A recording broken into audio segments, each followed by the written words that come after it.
because your page was locked. So it doesn't really do you any good to tag me in things if I can't retweet you. Okay, now you're on the air. I just want to let you know that. This is G.E. Shaw, Rhani D Chae, and we're back on the air. So what we're going to do is we're going to take a couple of minutes, get things rolling right. So this is Get Gone, and we'll be back after this. Yo, for real, I'm not even gonna play with you. I can't deal with you no more, man. For real. I don't wanna see your face, I don't wanna smell you, I don't wanna have nothing to do with you. I mean, you just need to get your stuff and go. Give me my key and lose my number. For real.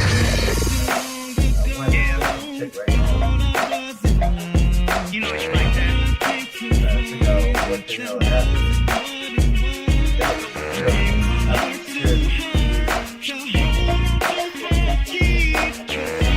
I was broadcasting.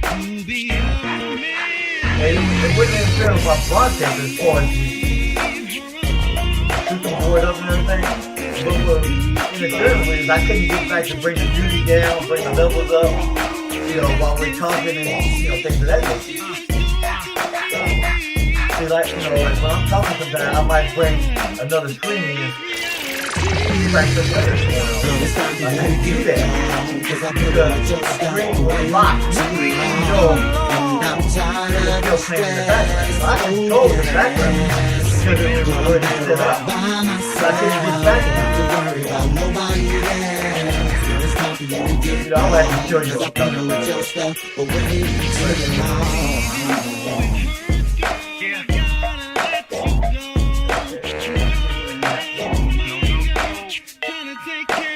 Oh, I know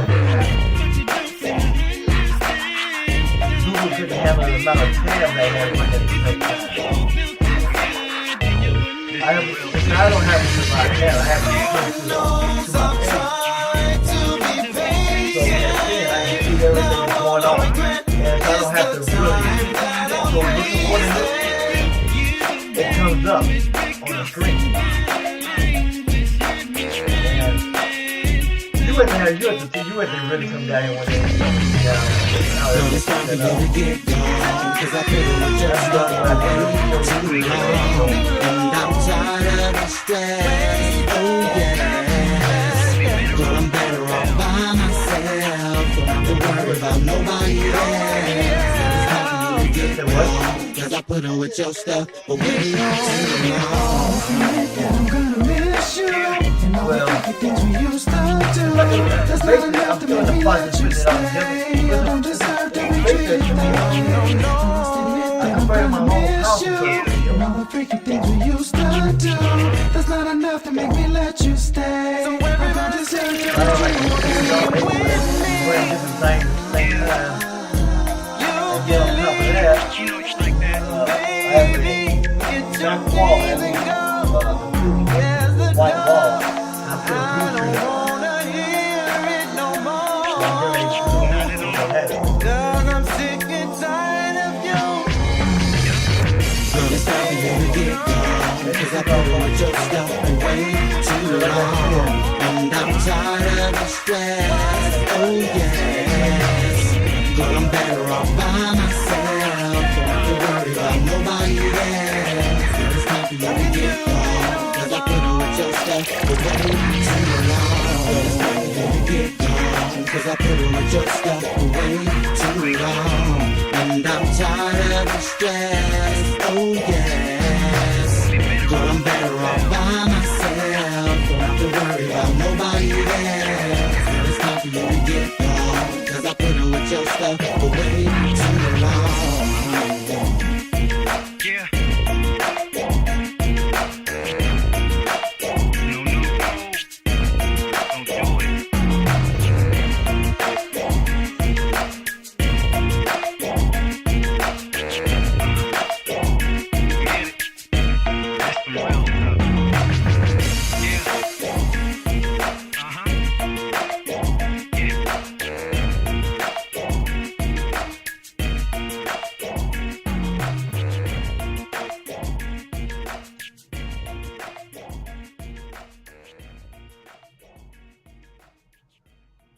And we're back.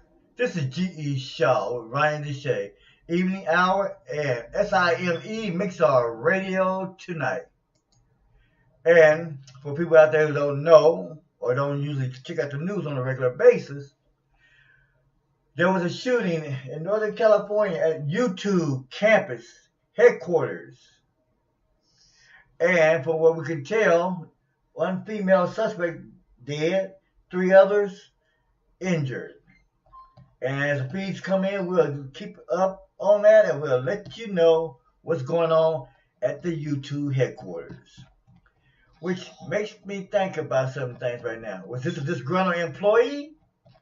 Or was this something else? And you know, right now where things are going, it could be both. It could be both. It could be something dealing with sexual harassment too. You know, these things are going on too. So, I'm going to keep a good eye on that, and I'm going to let you know what I know, and you will know what I know, hopefully. In the meantime, let's talk news. Let's talk whatever Rhani D Chae wants to talk about, and go from there. Well, I'll tell you, it's been quiet in my little corner of the world lately, so nothing really riveting to say. I've been busy working on a short story to enter a contest, so that's been a lot of my focus the last couple of days. So now, is this a new story, or is this something entirely different? Brand new. Brand new. Brand new, huh? Yeah, through the book club. So you really been a busy beaver. I am. So, if I don't mind, and you don't mind telling the listening world out there if they want to know, what's this story about? I'm not exactly sure yet. Oh, little Arthur Coyness. I know it's going to be a fairly high body count. Well, with you, that's not really that surprising, is it? No, not at all. But does it have merit to the other ones you done wrote, like The Drill? It has nothing to do with anything else I've done. It's completely standalone.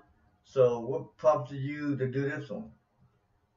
My book club is having a writing contest. So I decided to enter. And it's basically just short stories. So are these like different short stories, 1 or 2 or 3, like a combination, a compilation of short stories, or one unique one? They're all individual stories.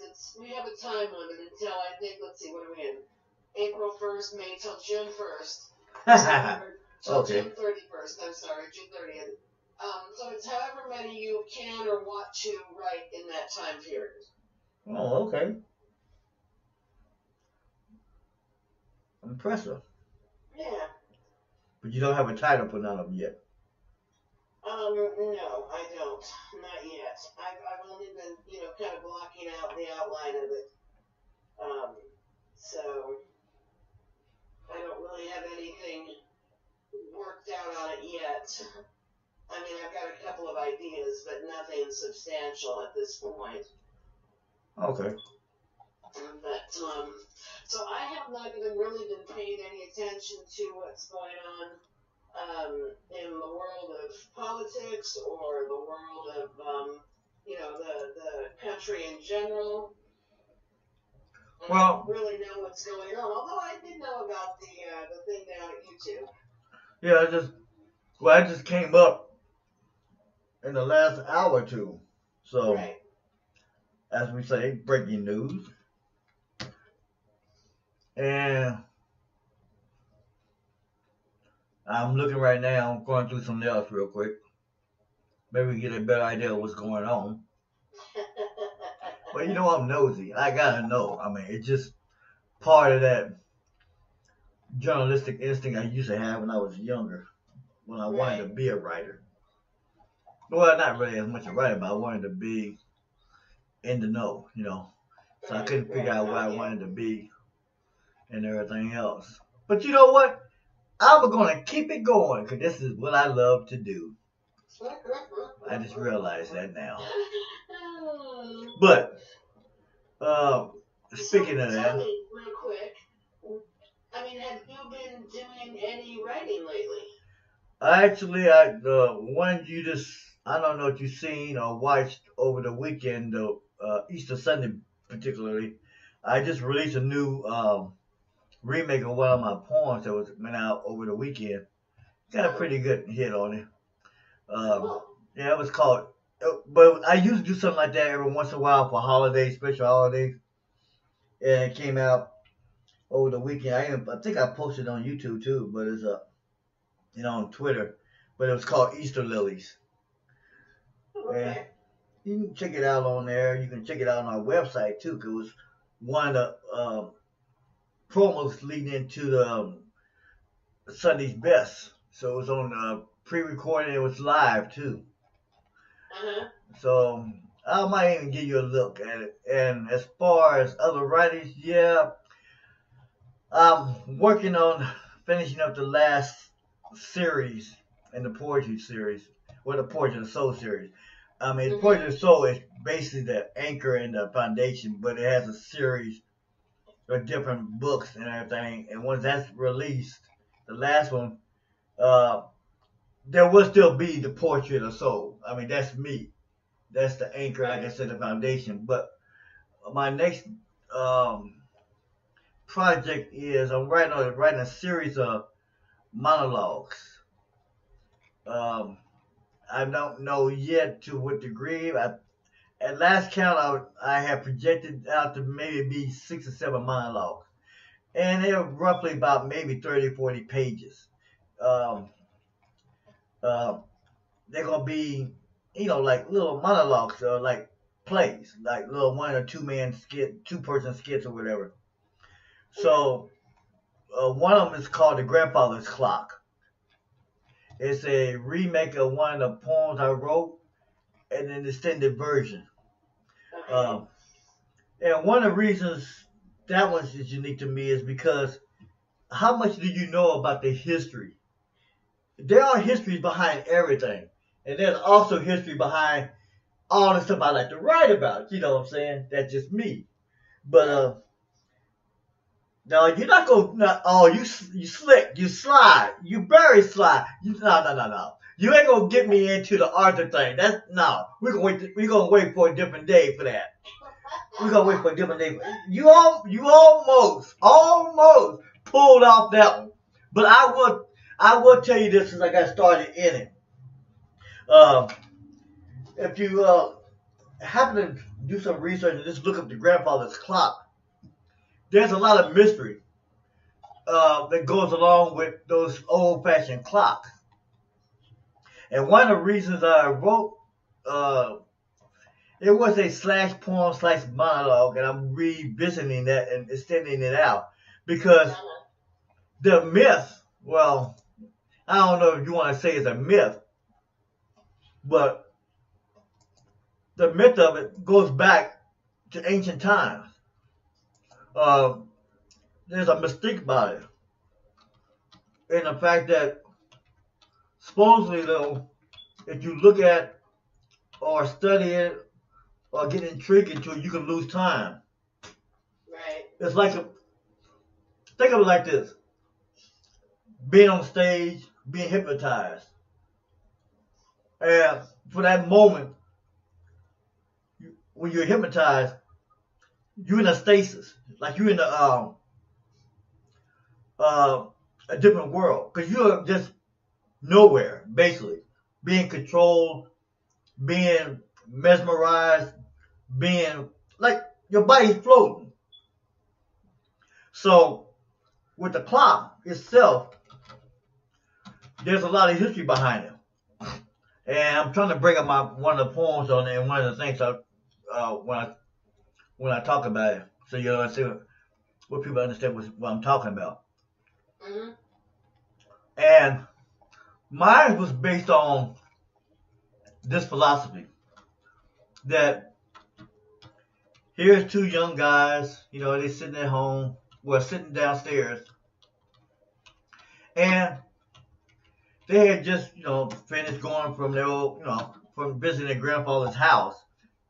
who basically now it just they own a house or whatever, and this big old grandfather clock has been sitting in there, and basically they're debating on what they want to do with it. Do they want to just get rid of it? Do they want to just hold on to it for nostalgia? And so basically they're sitting up there, enjoying it and everything else, and all of a sudden, they're talking and everything, and then all of a sudden it's like they become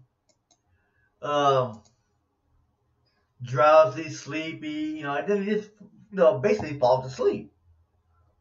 And one of the things about that though is when they fall off to sleep, they wake up, and when they wake up, they find themselves in the sunrise.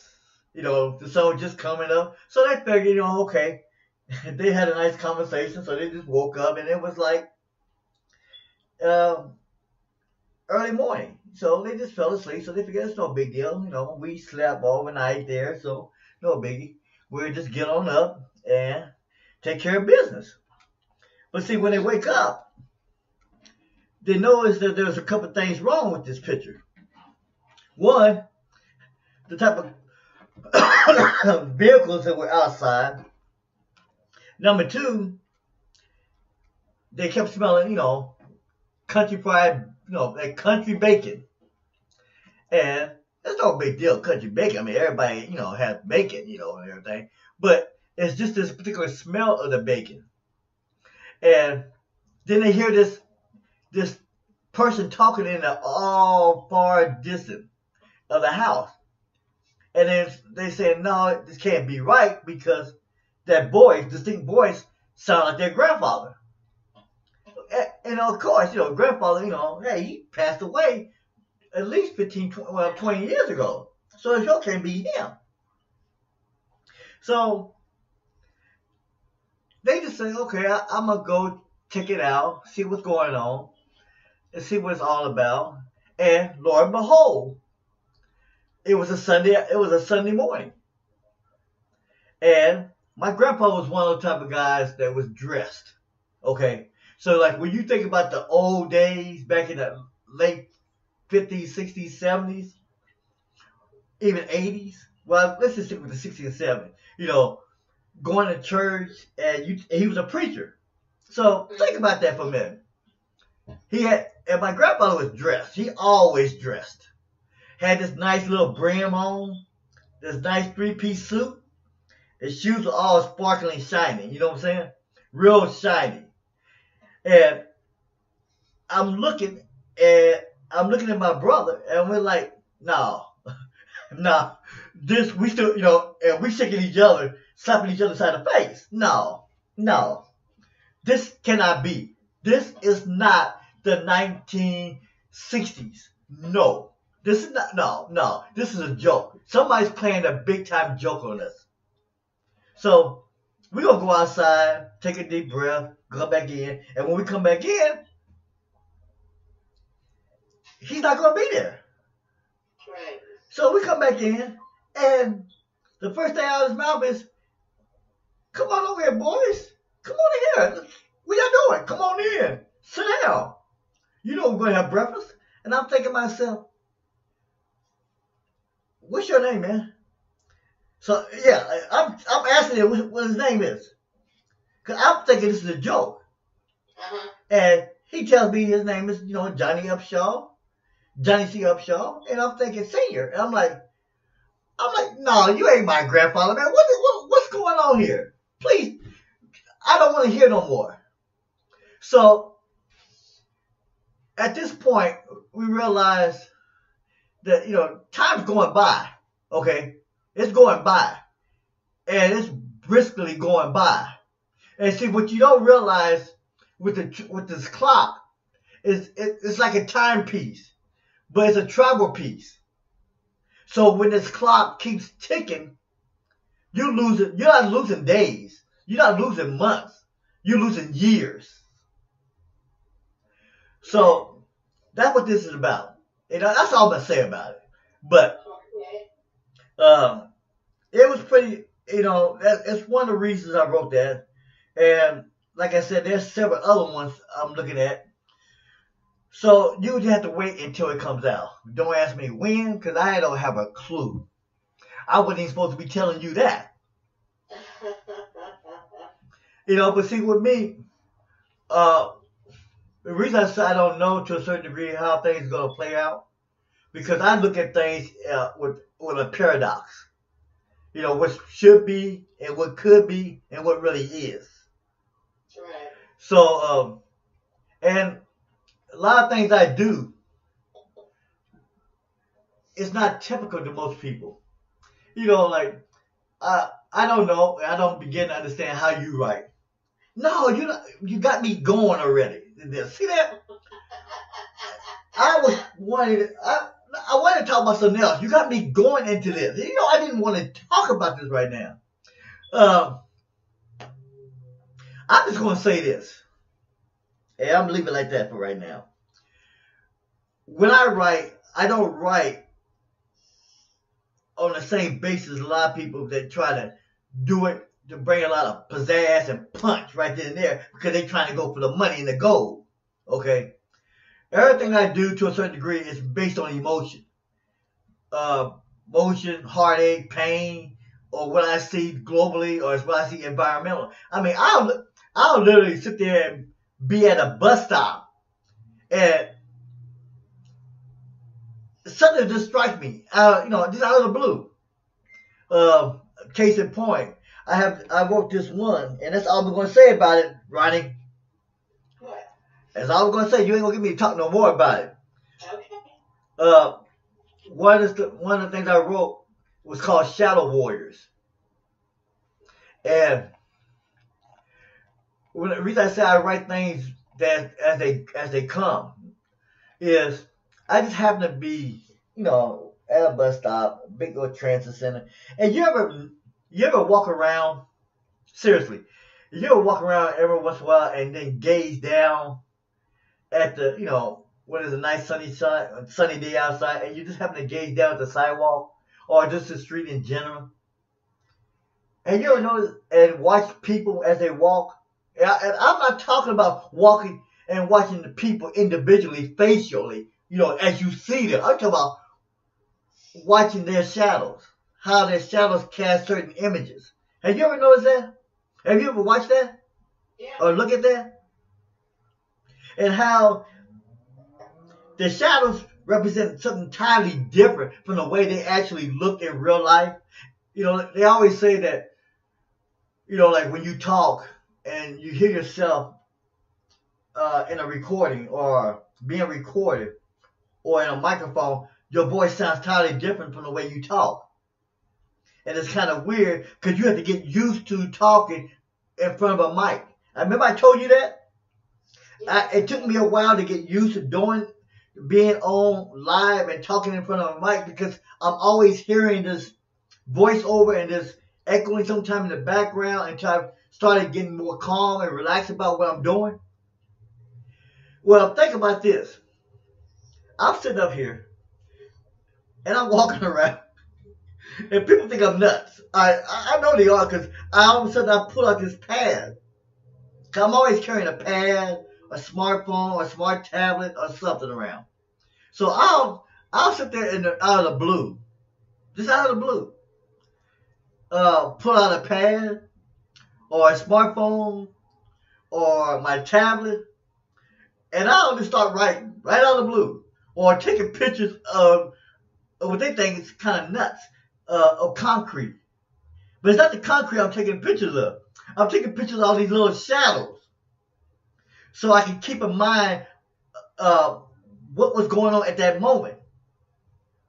And one of the things I was looking at was, I'm saying and this is what I'm gonna tell you, this is what I'm doing. I'm going through this whole process in my mind.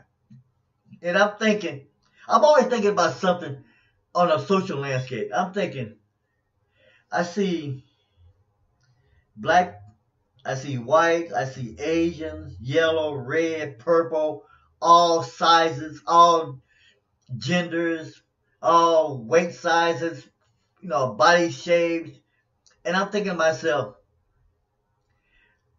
from the outside looking in, and just looking at people the way they are, their physical shapes and how people judge people and how people look at people and all that, make things. Then I look at the shadows, and I'm thinking to myself, these shadows, they're just moving around. They touching everybody. They moving, bumping into people. And the shadows ain't doing nothing. They're just, moving on everyday life. Hey, things is all good. Things is all happy. There's no confrontation. There's no boxing, no fighting. And this is how my mind works, okay? So I'm thinking to myself, why come we can't be like the shadows out there? Why come we can't join in this harmony as, that these shadows are presenting? Now, I know I'm kind of out there. I know that. I kind of philosophically get out there. I think differently. My mind's wired differently. But that's how I wrote the poem. That's how I wrote that particular piece. And that's why I write. That's what I call it, shadows. Or I happen to be walking down the street and picked up a coin, just a little dime. Wasn't nothing, wasn't that important to me. But I gave it to a homeless guy. I'm gonna leave that one alone. That's it for today. Okay. No more teaching philosophy and things of that nature. Okay? Because if I do, I'm gonna keep on going, and you're gonna let me keep on going. So I'm just gonna leave that one right there for now, and we'll revisit that. So, how are you doing, Rhani? Oh, I'm doing just fine. Okay. I just want to make sure that we get back on task here. Because you good. That was really good, though. I ain't gonna lie. You trapped me into something I didn't want to talk about right now. But, yeah, I do have another book coming out after this one. Hopefully, I'm hoping to get it released. What is this, 2018? I'm kind of behind because the last series of the Poetry Soul was supposed to have been released 7 or 8 months ago. So that's not going to get released until probably looking at maybe late fall of this year, which means the next one probably ain't going to be somewhere released until, I'm looking at maybe 2019, 2020, somewhere around in there, maybe late 2019.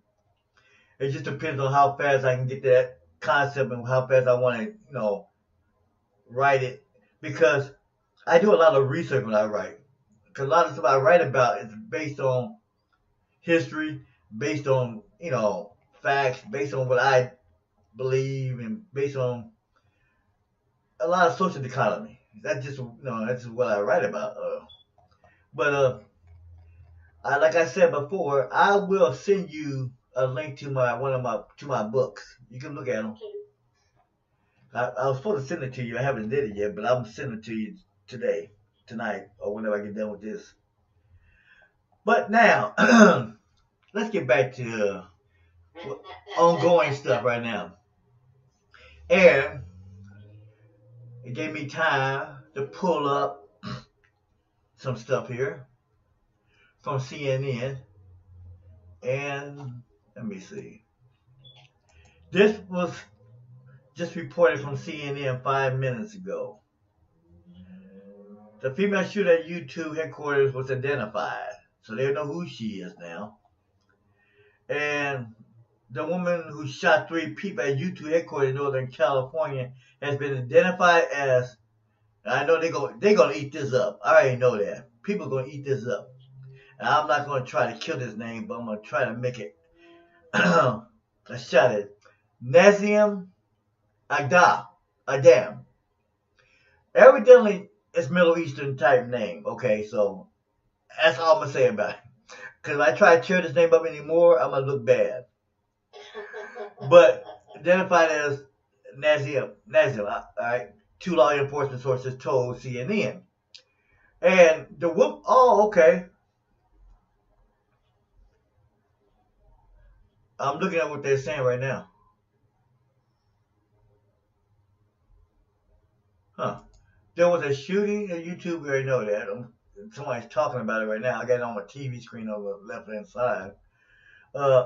Supposedly, the woman took her own life after the shooting. So this could be a premeditated, designated type shooting.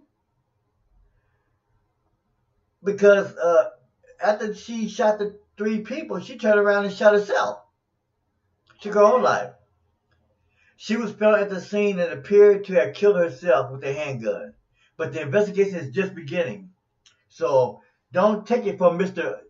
D Chae, the ex-investigator, because I don't know. So just want to let y'all know that.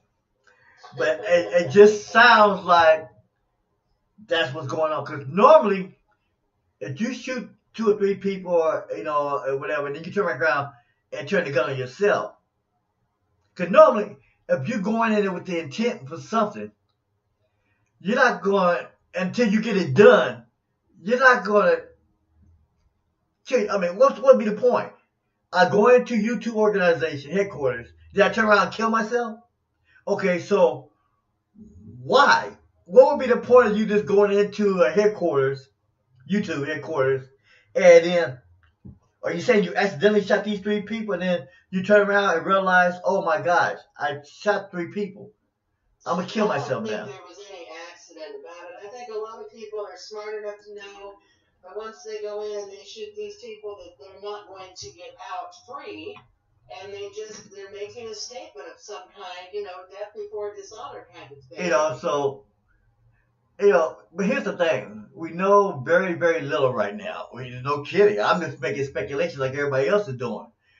But there was a 4th person, though, involved that was injured, too, as people scrambled out of the patio outside the cafe on the campus. So this is in a patio area of the campus of YouTube.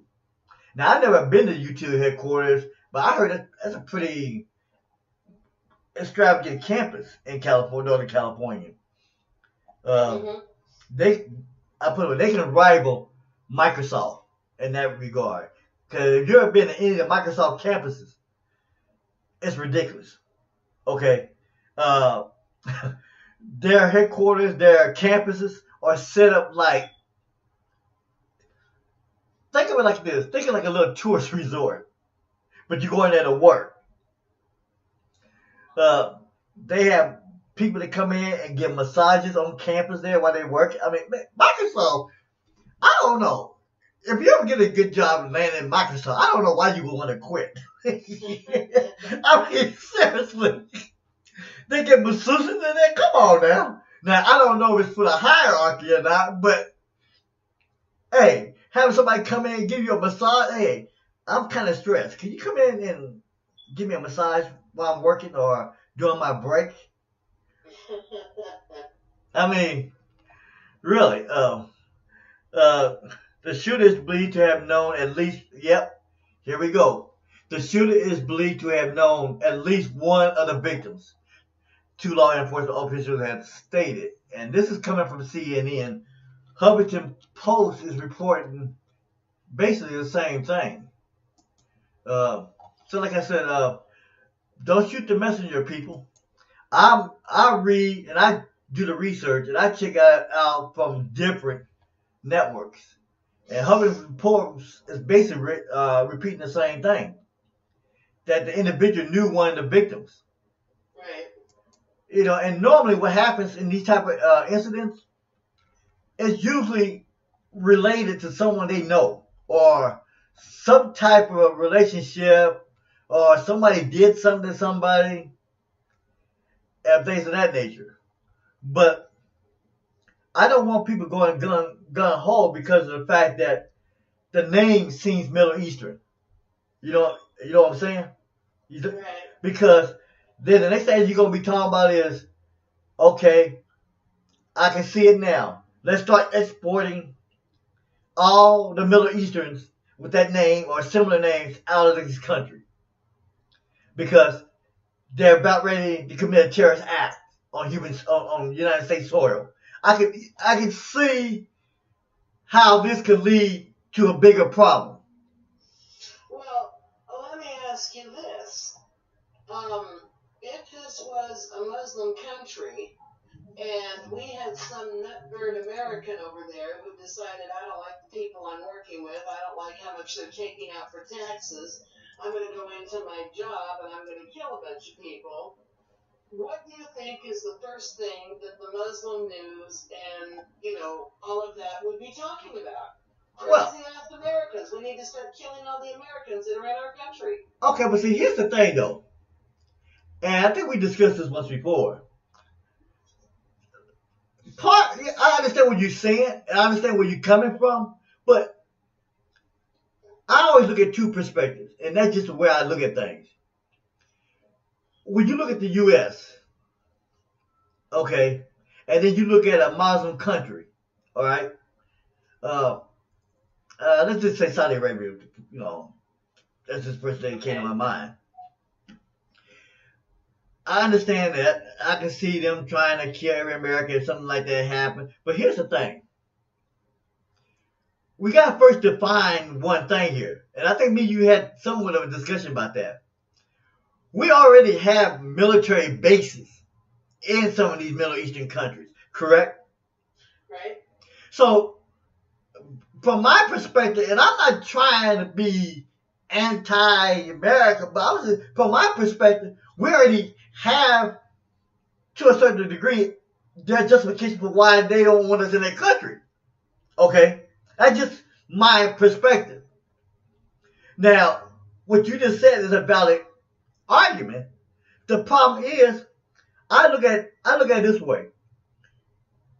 When you look at America, what is America actually well known for? We are a what? And I say this all the time. We are a salad bowl.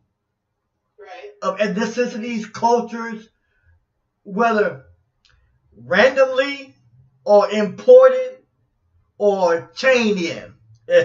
I always say that. I tell people that all the time. I say, look, some of us came by choice. I always tell people some of us was drafted here. All right, we didn't have a choice. And just the way it is. But the fact of the matter is, a lot of these other countries, they have certain ethnicities that's basically part of that country, known for that country. Okay? Then we have the big military bases and all this other stuff going on. I just don't want to see. Your best friend could be a Middle Easterner, okay? How would you, and this happens, how would you feel about your friend being deported because they're a threat? Because they see them as a threat. Well, I wouldn't be happy, but again, go back to what I said before, and let me clarify something. When I said that about if some nutbird American went crazy over in Saudi Arabia and started killing people, and so then they were all like, let's just get rid of all the Americans. I'm not saying I blame them. I wouldn't, because the point is, whenever you have somebody from a country that can be considered a threat, then when you have somebody from that country who does something like this, the first response that people do is they go into panic mode about everybody from that country. There's no logic to it, but that's what they do. Well, we would do the same thing over in Saudi Arabia if we had an American over there blowing their people away. but see, I understand the human nature. Well, that's human nature, I understand the aspect of the human nature. But what I'm talking about are people who already, for whatever reason, have their own agenda, okay, in place. Mm-hmm. And once that happens, they have an excuse to act on that agenda. Right. That's what I'm referring to. I understand what you're saying, and it's a valid point. I'm just saying, when something like that happens, you have so many other agendas that go into place at that point. Hey, we can justify this now. And the only thing I'm saying is, I hope we don't get into that, that lynch mob type mentality. And let's go attack now. Because we do that. Seems to happen with these people, when they come over here and start killing Americans, they all know that when they come over here and take pot shots at Americans, that it is going to make the American population look sideways at their own who are living here peacefully. Well, yeah. They don't seem to care. That's the thing. They don't seem to care that if they come over here and kill off 7 or 8 Americans, they're thinking, okay, I'm doing this amazing thing. Everybody's going to be so proud of me. There's not a minute where they think, gee, I have friends, I have family members who are living legally in this country. They might end up getting deported because of what I'm doing, or worse. Well, no. See, now, what you're saying there is justified. I understand what you're saying. Yeah. And you're talking over me.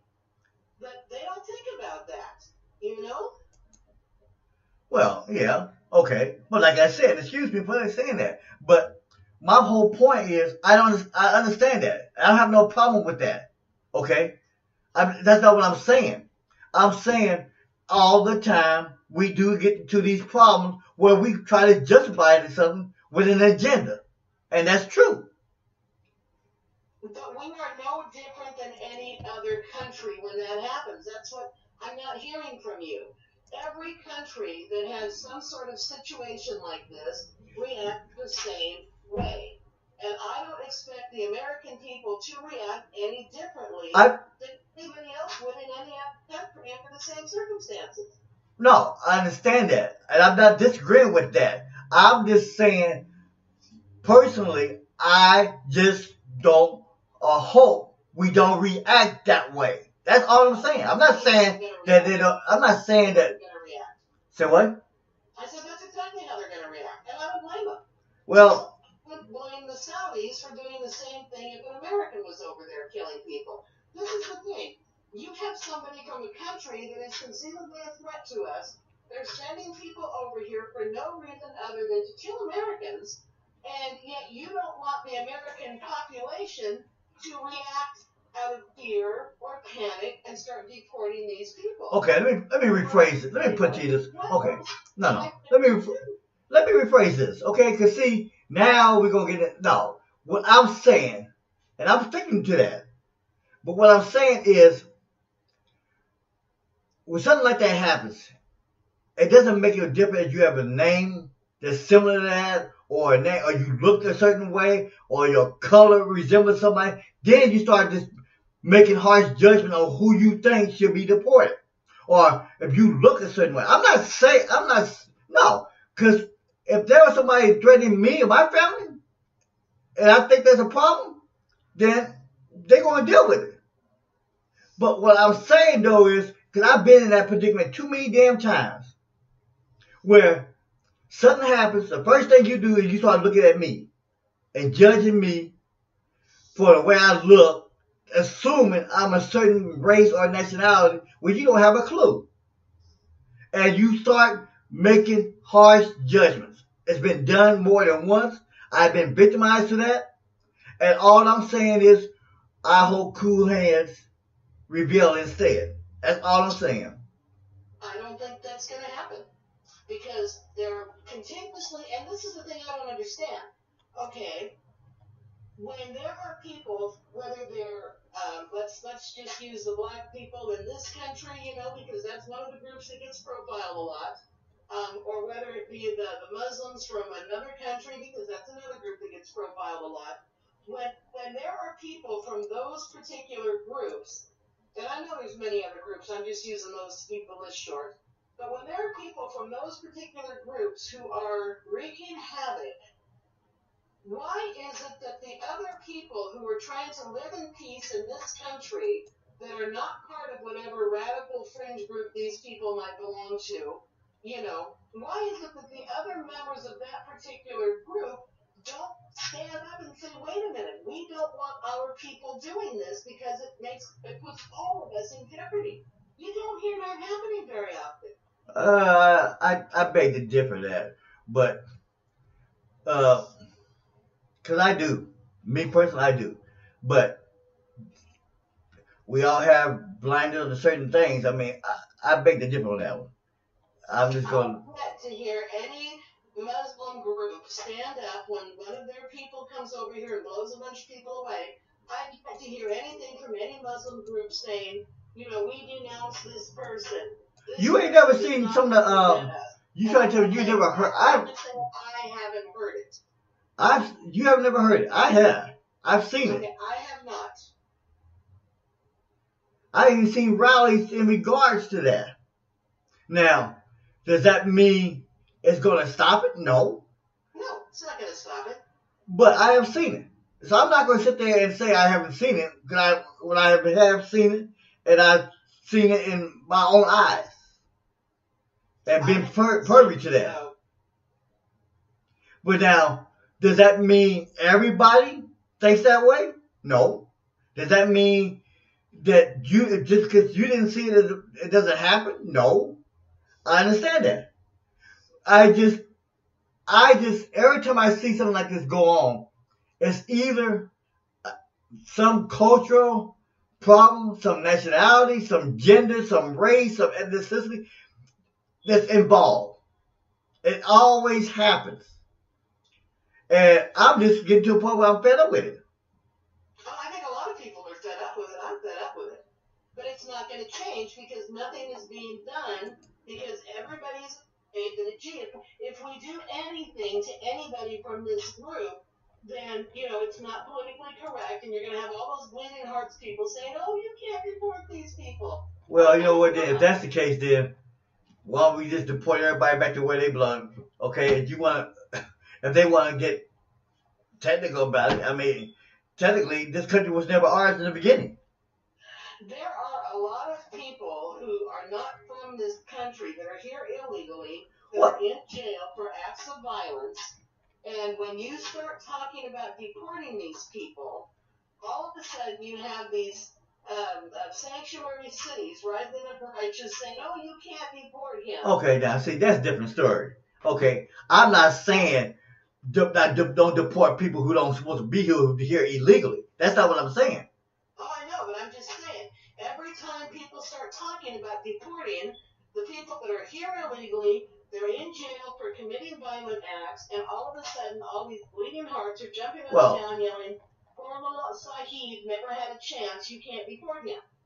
Well, now you get into all the pro-rights people, all the bleeding hearts, people who, heck, for all that matter, they don't believe you should have the death penalty for all that matter. Okay, you got all these different interest groups, these different pro-rights groups, everybody out there. Some of them have their own agendas, and they always have. Then you have the ones who are legit. I understand, and I feel where they're coming from. The thing is, how are you going to weed them out?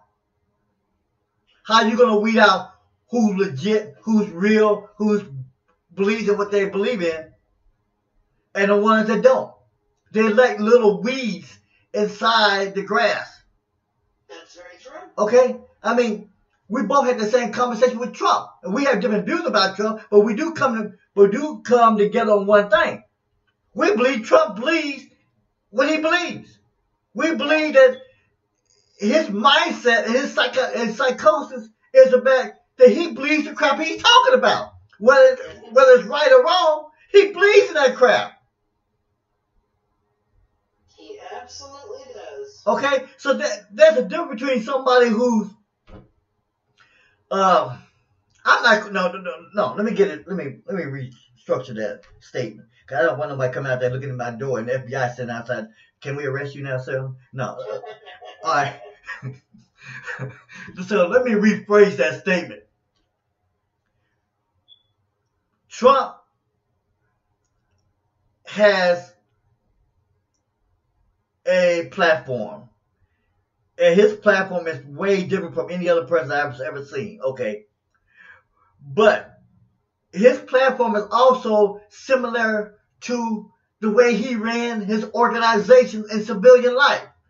Okay? Mm-hmm. Now, you agree, either you agree or not, that's what I look at. And so if you look at it from that perspective, how he ran his companies, his organizations, his conglomerates, he believes in that same philosophy He believes in the way he treat his companies is the way you treat America. Like America is this one big corporation that he runs. And if I can run my companies this way, then I should be able to run America the same way. And he believes in that. His mindset is wired that way. Whether or not he's a profiling racism, profiling gender, which I do believe he is, but the fact is, his mindset is based on something entirely different from politics. And to me, that's what got us into trouble. It's not the fact that whether I like Trump or not, okay? You are a guy who's never been in politics of any type at all, outside of you being Trump and you running the company the way you want to, and what I say goes, okay?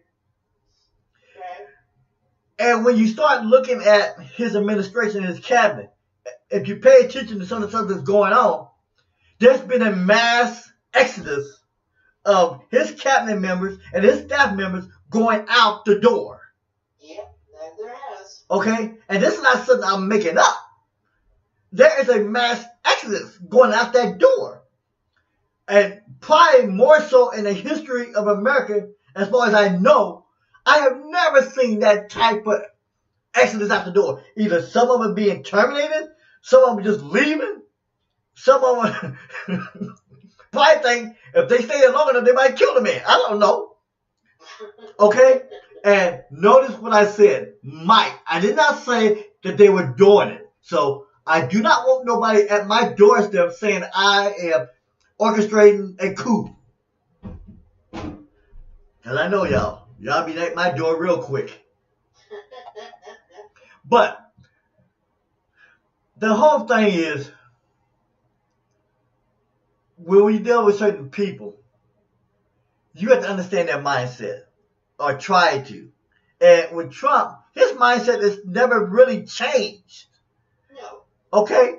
If you go back and you understand Trump from the time he was in civilian life, he was doing the same crap then. He was, yeah, absolutely. You know, that was the reason I didn't want him, let's be real. The reason I didn't want him as a president is because I knew he didn't have no background in politics, number one. And I know how he ran his corporations, okay? And I knew we were going to be in trouble. Now, does that mean I hate the guy? No. But I know what he was getting ready to do. And I did not want that. But we did it, so we had to deal with him. I hope not for another 4 more years after this term is over. But then again, you never know. You never know. You never know. We had that blind leadership type philosophy where as long as it ain't bothering us, hey, we looking pretty good. Type of mentality. But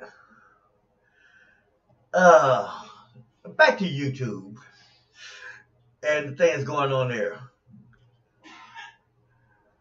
The other thing I see that's going on that they just released was a series of tweets that a product manager from YouTube said he was in the meeting when he heard people running out of the office, and he said that his first thought was really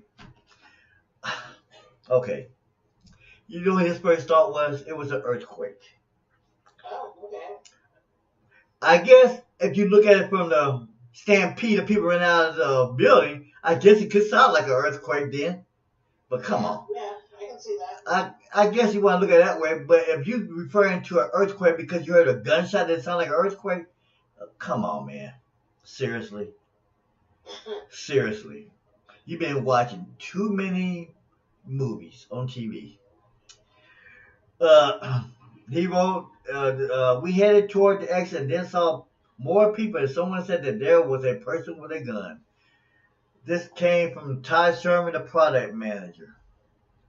So no one seriously knows why this happened, outside the fact that there was a relationship, at least one relationship, between the shooter and the victim. And I'm pretty sure if you dig far enough down, you're going to probably find out that there was more than just one involved. And that they all had some type of relationship between them.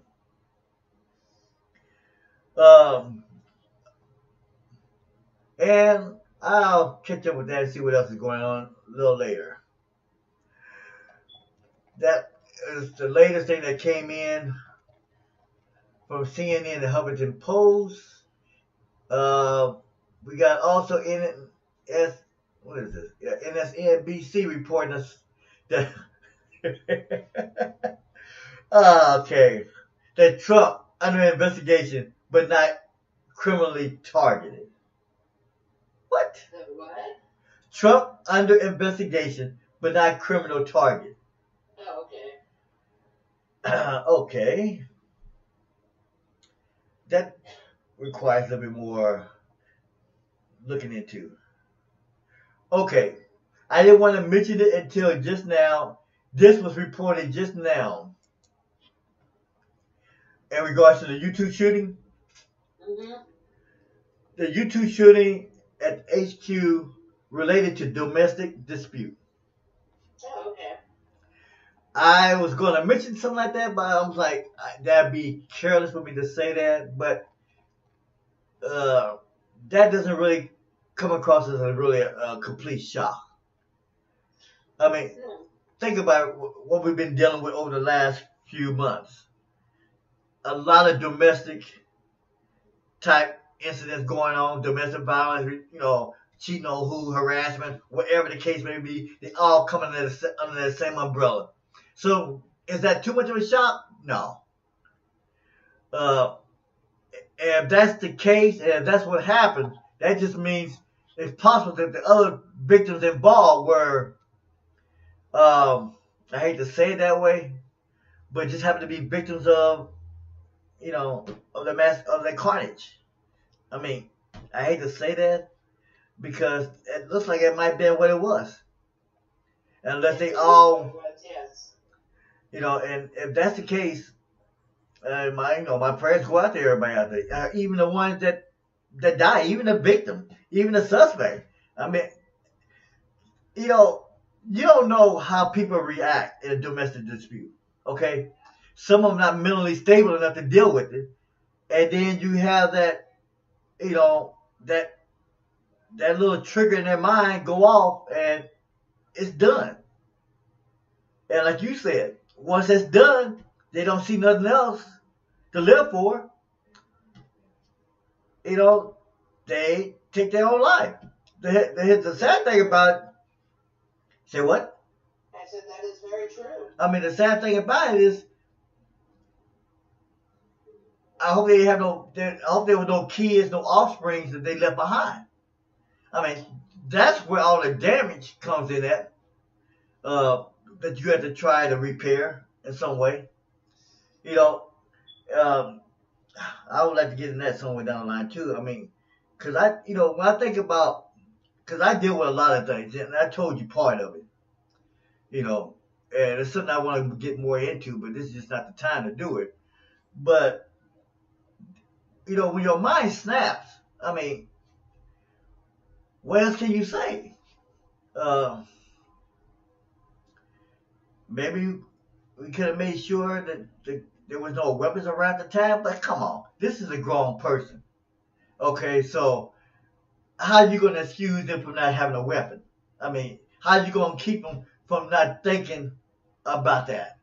Or, to hell, for all that matter, they might have had the weapon already in their possession when all this happened. I somehow don't see them running down to the nearest gun store. I'm not saying it couldn't happen, but hey, running down to the nearest gun store and saying, can I borrow a weapon? I just want to run down here and kill my domestic spouse. Okay? I'm not saying it couldn't happen, but you just don't see those type of things like that happen that way. It just don't happen. And what people don't understand, and you look at it from, I'm not trying to get biblical out here, people, okay? Just don't shoot the messenger, okay? But if you want to look at it from a spiritual point of view, I mean, if that's what you want to believe in, well, we all were born with a fallacy, or in biblical terms, we're all born as fallen. And that terminology means that we are all born with an inner ability to do something out of character, triggered. Right. And that's just humankind. Now, I'm not saying that we all triggered and wired, okay, I feel like I'm going to go out and kill so-and-so and then kill so-and-so because they looked at me differently. I'm not saying that. But let's be real. We all are frail. It's just how we cope with it. And some people are stronger and got bigger coping mechanisms, bigger support staffs, bigger support families, everything around them. So certain things that could happen don't happen. You know, it's like putting somebody in a controlled environment. Like, you know, when they do experimentation or do studies, you have a controlled environment and you have one that's not controlled. You have, you know, what they call it, the placebo effect. Right. So, in order for us to calm this down, or at least get some type of sanity back into our country, into this world, or even globally, we got to start looking at a lot of different things outside of just the guns. Because there's a lot of things going on in our minds, in our mindsets, in our environment. There's so many things going on that we can't point at one simple thing as the remedy to everything. What's that saying? One size fits all? It doesn't work that way. No, it does not. You know, and one of the biggest things, and only reason I say that because I speak of that because I deal with it, and I'm not gonna go into all the details about my mental state of mind and everything, but when I went through actually 2 or 3 different counselors. That's all, you know, as far as that's concerned. That's all I'm gonna talk about in that regard. But the one counselor I did find that we get along, you know, when I'm there going through these sections or whatever, is the fact it was not no gumball theory. And when I know I call it gumball theory. The reason I call it one of those gumball theories is because I hate when someone tries to, you know how you order gumball, you know, and they all have the same type of taste. Both if you buy this one gumball, you expect the other gumballs to taste similar. Right. Okay, that's why I call it the gumball theory. Okay, it's you get 2 counselors that's well-known people and all that, and they mean well, and they want to give you their shoebox theory. And what I mean by that is they want to put you in that same shoebox based on what their theory is on one sample size. And that sample size might be so small to their own environment that they did not even think about, well, maybe I need to go outside of my environment and study other environments to come up with a more sizable theory. So the person I have now that I see now has a more larger size sample environment because they were smart enough to understand just because that theory works in the book and on certain populations that they study does not mean that theory is going to work on everybody. So I need to first understand who I'm dealing with. And one of the things I find is we don't do that. It's like that guy that told me when I went to a resume training because it was required of me because of my disabilities and everything. Okay? And I'm sitting in this class and the guy tells me, well, not just me, so I'm not going to say he's singled me out, but he tells everybody, you know, everybody in this room who are disabled, or got something going on, or been out of work for so long, that this one resume will get you into a job. And if you evidently don't want a job, because I wrote this resume and it's designed to get you into a job. And everybody else was in uproar. You know, they were sad. They were mumbling and crying in themselves and everything. And I was sitting back there laughing. You know, I was laughing. And the guy thought that it was amusing to him because I didn't react the same way everybody else in my group was reacting. And so he asked me, so what's so funny? How come you ain't feeling so bad about yourself? And I'm sorry, Rhani. I told the truth. I told him I thought you was an idiot. You know, he took offense to it. And I told him, I'm not saying that you're an idiot for writing a resume. It's a pretty well, written resume. But you're an idiot. Because you're sitting there convincing these people that they all deserve to be less than nothing. Because they can't get a job. And they should be able to get a job because I got a resume that tells you can get a job. And I asked him one simple question. You know what I asked him? I asked him, did you take the time to talk to each one of these guys individually and see what their dreams are, what they like, what's important, what's bothering them? You know what he told me? That was not his concern. He didn't need to know that. His thing was, I'm a well-known writer, a well-known this, so I don't need to know all that. And I told him, you're an idiot then. You're an idiot. And I don't care what you think. You ain't gonna have me. I mean, look. I basically told him, look. I got enough demons going on in my mind right now. Okay, that would scare you. Simple as that. I don't need you to tell me how screwed up I am. I think you're an idiot because you're gonna be here trying to help us. That's my whole point. I just don't think we care. We assume that if this works, it's going to work for everybody. Now, I do believe in a philosophy that if you see something and it works, why not try it? Right. Okay? If it don't work, then you go on to something else. But I'm not a philosopher. I'm not someone who believes that, okay, you're an idiot because you should be able to get a job. First of all, I'm like, who are you? How are you going to sit there and tell me you can guarantee anything? I go back to the thing my dad told me. There's only 3 things I can guarantee you, son. I can guarantee that you live because I brought you into this life. I can guarantee that one day you're going to die. And I can guarantee you that one day I'm going to put you, if I'm still around, I'm going to put you into a box and somebody's going to do it for me. There's only 3 things I can guarantee. Everything else, I can't guarantee. So, you having these people believing all that, that's on you. Because you're wrong, and I think you're an idiot. And do you want to know what? 2 days later, I was excused from the group. Oh, I believe it. And that's when I realized I need to keep my mouth shut. I shouldn't talk.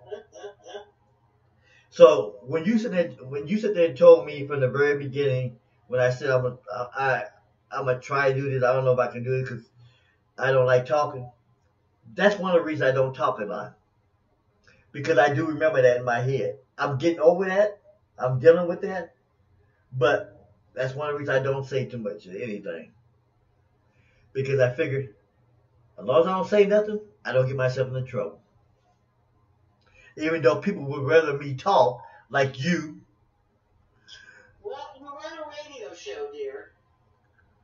You know, so gotta talk. Yeah, but I think you like hearing me talk.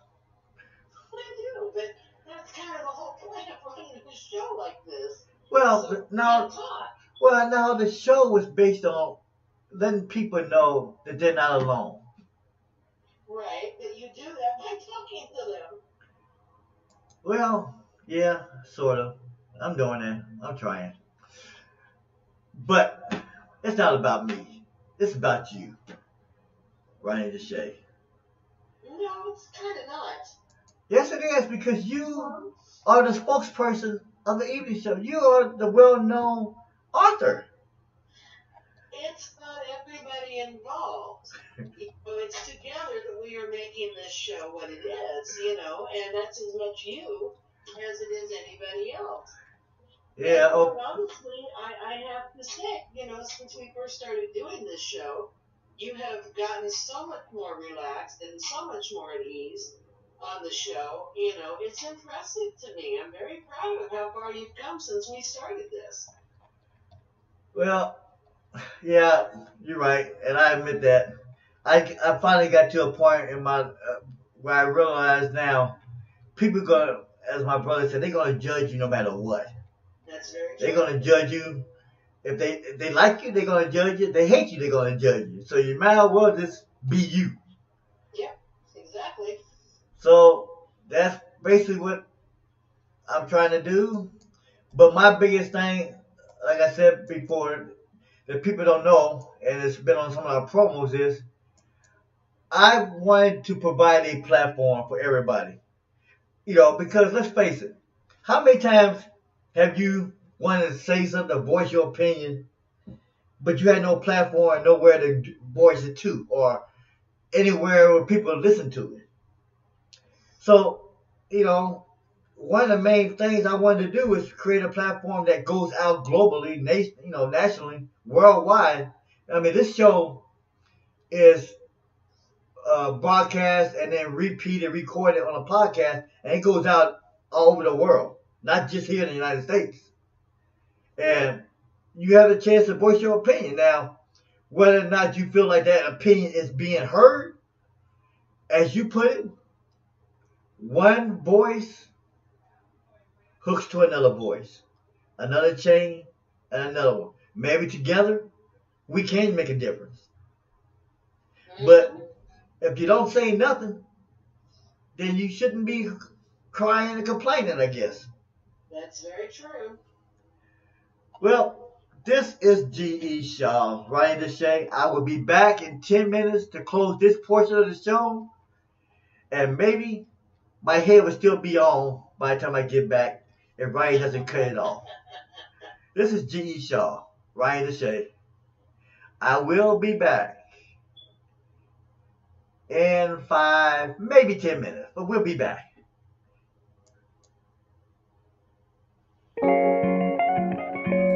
And this is John Van Ness, February. Okay, Rhani. How you doing? I didn't mean to bite your head off. I didn't mean to get real heat. All right? That was not my plan.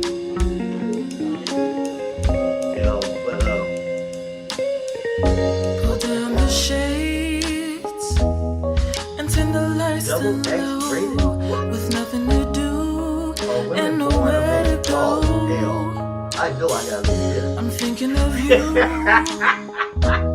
but you already know my heart skips a beat and it starts to snow. Cause you like doing things like that.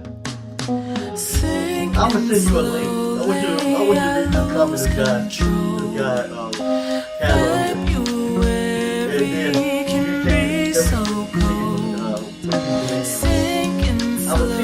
I'm see when I can get into it. If I can get into it. If I can get into it, I'll let you know.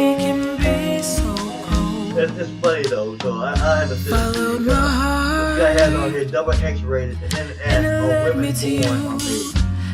I know I don't really want to but there's nothing new, yeah. But only a fool I'll be back in a couple minutes. Would right? be so naive to fall in love in February. Sinking slowly, I lose control. February can be so cold. Sinking slowly, I lose control. February can be so cold. Well, I haven't learned not to be a fool. Maybe I should wait next time till the month of June. But the howling wind keeps telling me that the warmest hearts are meant to be free. And I can't wait to love somebody soon. Sinking slowly, I lose control.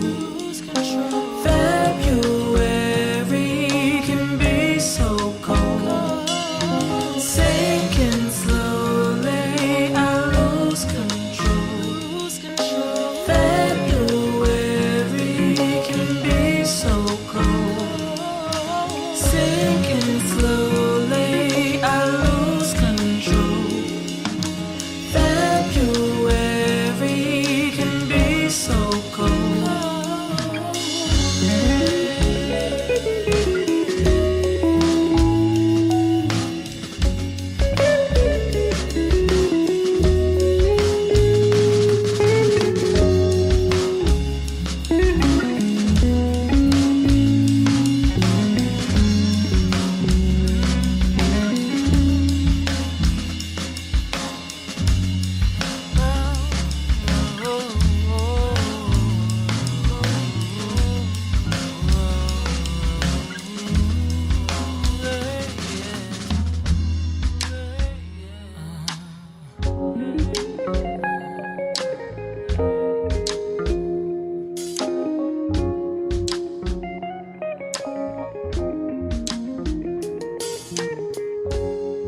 You there, Ronnie?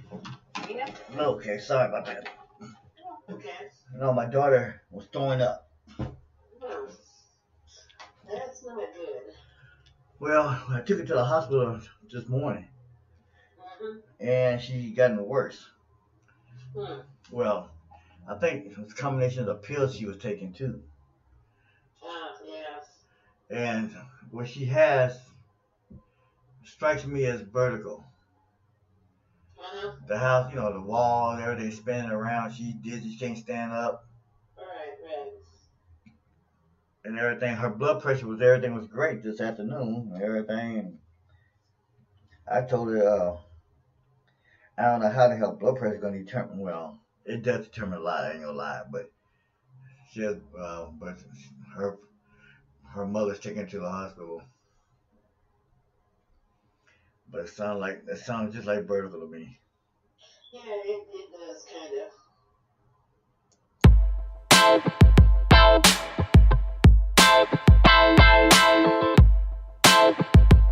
Okay, let me close this part of the show out. Alone but not alone. Mirrors reflecting our memories. Alone but not alone. Past times cannot be forgone. Alone but not alone. Let go of all our worries. Alone but not alone. Maybe let's work things out. When you leave me for a second, it does not occur to me. All the sweet things and the words are fresh in my memory. Kissing and cuddling are intact. Faith in love, just keep it on track. You better not run away. Oh baby, please stay. When you're gone, it's unbelievable that you walk away, never here to stay, driving me mad. Keep your lies in promises. Babe, I don't want it, not worth it, driving me mad. Alone but not alone. Mirrors reflecting our memories. Alone but not alone. Past times cannot be forgone. Alone but not alone. Let go of all our worries. Alone but not alone. Maybe let's work things out. Walk away too, prove me wrong. I think love is fake. Be together and forever. I think love is trust. Love exists, but we play games as we both burn down in flames. You better not run away. Oh baby, please stay. When you're gone, it's unbelievable that you walk away, never here to stay, driving me mad. Keep your lies in promises. Babe, I don't want it, not worth it, driving me mad. Alone but not alone. Mirrors reflecting our memories. Alone but not alone. Past times cannot be forgone. Alone but not alone. Let go of all our worries. Alone but not alone. Maybe let's work things out. I know I'll be okay, but I miss you so much. Your heart is on mine, even though you're not around. I can feel you in my dreams. I can hear you calling me. It better not fade away. I'll think of you every day. When you're gone, it's unbelievable that you walk away, never here to stay, driving me mad. Keep your lies in promises. Babe, I don't want it, not worth it, driving me mad. Alone but not alone. Mirrors reflecting our memories. Alone but not alone. Past times cannot be forgone. Alone but not alone. Let go of all our worries. Alone but not alone. Maybe let's work things out. The second half, the score was 47-48. Right. So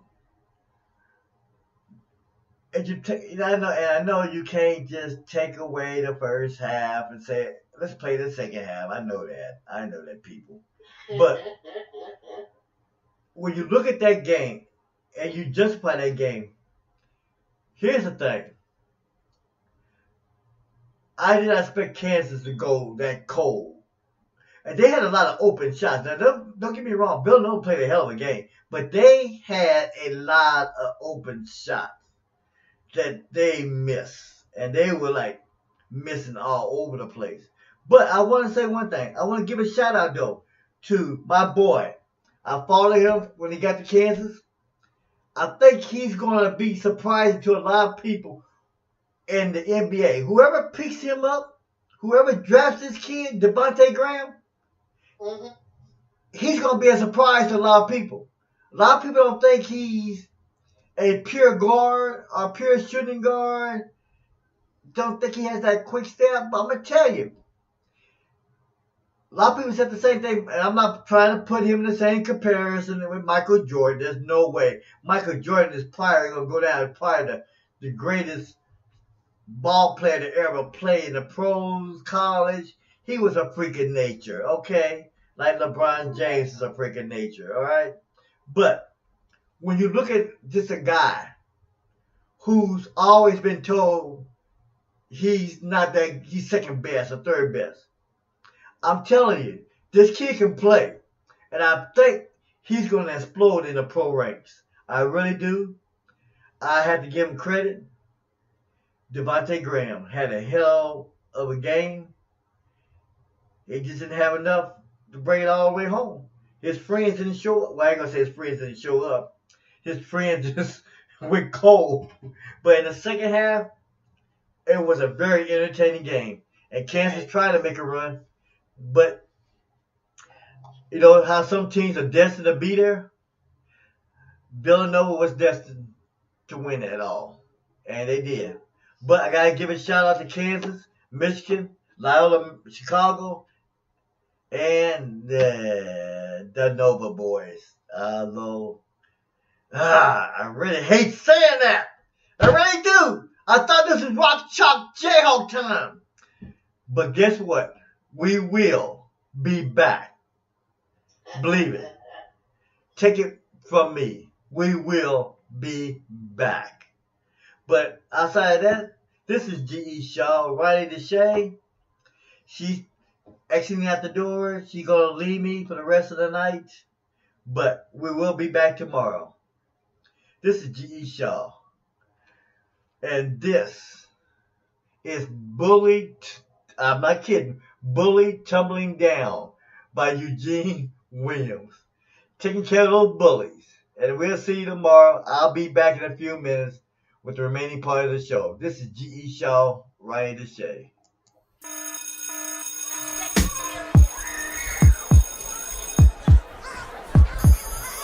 Okay. You there? So, I will see you tomorrow evening. And I'll see if I can do what that technique. We don't need no bully. Okay. With guns in your hoodie. You're mad with this world. It's a big bad world. You're always rude. You got an attitude. You fuss and fight because you think you're right. You're in school suspension. You need some attention. You're ready to attack. Hey, you better watch your back. Do you understand, bully? The life of a bully. You can wind up in jail or headed straight for hell. You're always trying to wash your way around. Picking at the school kids in the playground. You're the one with the frown like Osama bin Laden. Bully, bully. One day you come tumbling down. We don't need no bully like Goliath.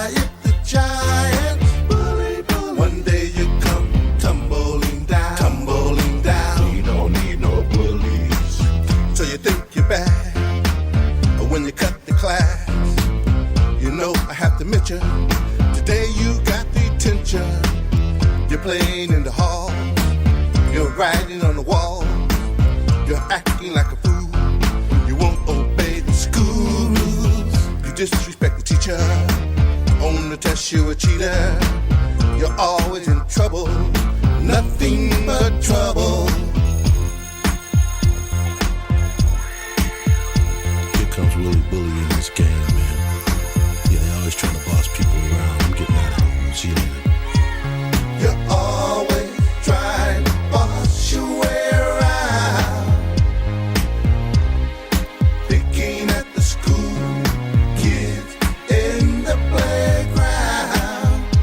You're the one with the frown, like Osama bin Laden. Bully, bully. One day you come tumbling down, tumbling down. We don't need no bullies. Like Goliath the giant. Bully, bully. One day you come tumbling down, tumbling down. We don't need no bullies. You won't get anywhere like that. So you got to clean up your act. Stop acting the fool. Stop being real cool. Just chill. And that's a fact. Hey, Mr. Woody, we don't need no bullies. Can I give you a word? From what I've heard, you'll have a short life from all this stress and strife. Give yourself a chance. Don't be a victim of circumstance. Don't be a victim of circumstance. Don't be a victim of circumstance. Don't be a victim of circumstance. We don't need no bullies.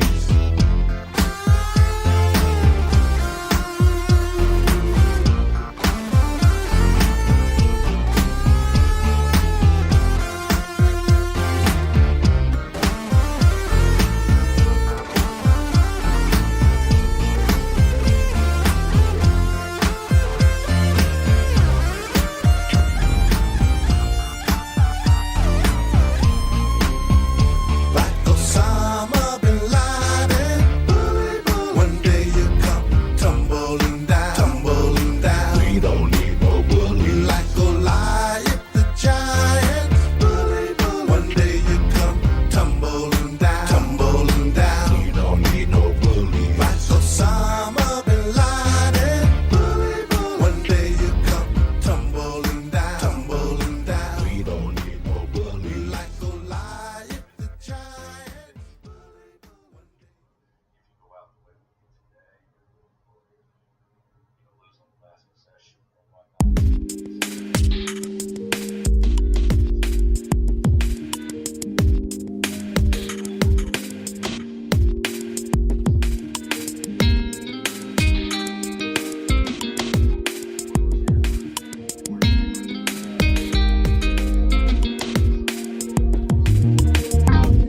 You got me working overtime, caught between the reason and the rhyme. When a man like that is a man of mine,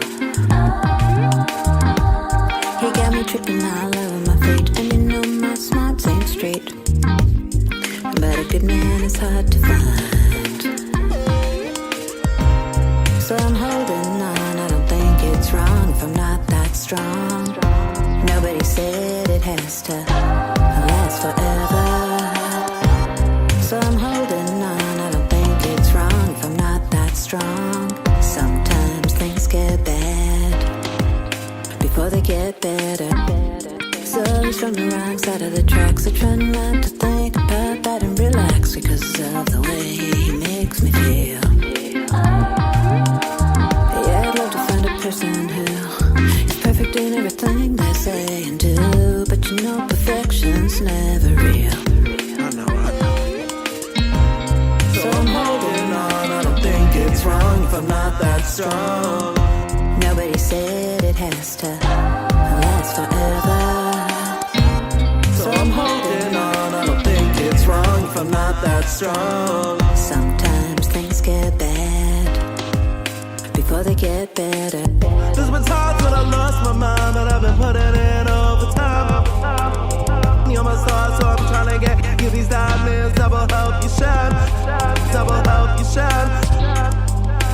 putting overtime.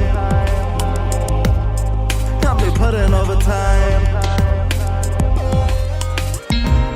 So I'm holding on. I don't think it's wrong if I'm not that strong. Nobody said it has to last forever. So I'm holding on. I don't think it's wrong if I'm not that strong. Sometimes things get bad before they get better. So I'm holding on. I don't think it's wrong if I'm not that strong. Nobody said it has to last forever. So I'm holding on. I don't think it's wrong if I'm not that strong. Sometimes things get bad before they get better. So he's from the wrong side of the track, so try not to think about that and relax because of the way he makes me feel.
Living the dream.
what you do.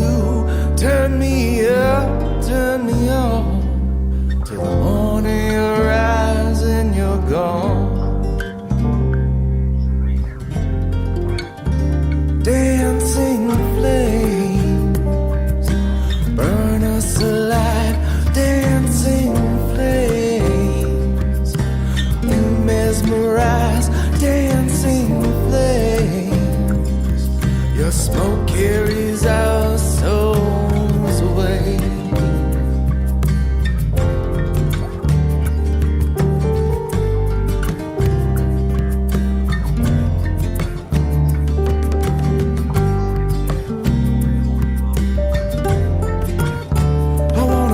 To know you, no more than your name. Be my music, my muse. Tonight turns to daylight, my soul lose control. Let's just get carried away. Dancing flames burn us alive. Dancing flames light up the night. Dancing flames, your smoke carries our souls away. Oh, this fever is burning inside of me like two frostbitten lovers. We're drawn to the heat. Oh, this fever is burning 1,000 degrees. The fire inside of you is inside of me. Dancing flames light up the night. Dancing flames burn us alive. Dancing flames, your smoke carries our souls away.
Some things I don't know what I should think. I don't know if I'm right. How'd we end up in this fight? I don't know what I can see. I don't know what I can be. I don't know what I can say to pack all the baggage away. Can I believe in something else but myself? It's been so much time since I remember myself.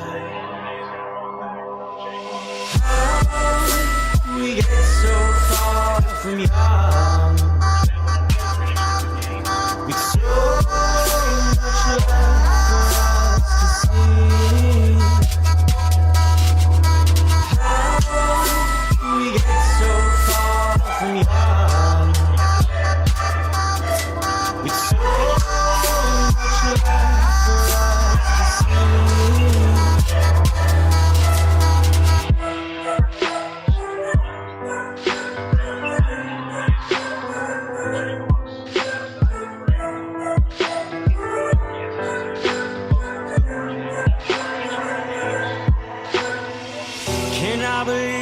nothing else but myself.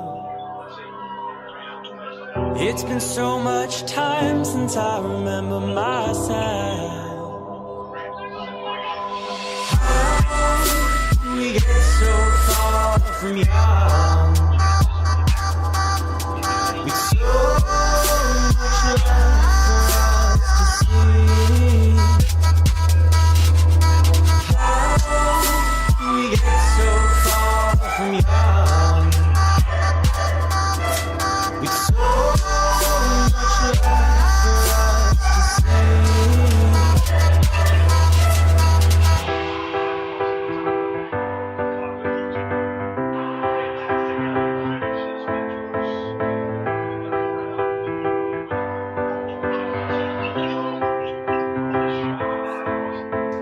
How'd we get so far from young? How'd we get so far from young? How'd we get so far from young? How'd we get so far from young? How'd we get so far from young? How'd we get so far from young? How'd we get so far from young? With so much love for us to see. How we get so far from young? With so much love for us to see.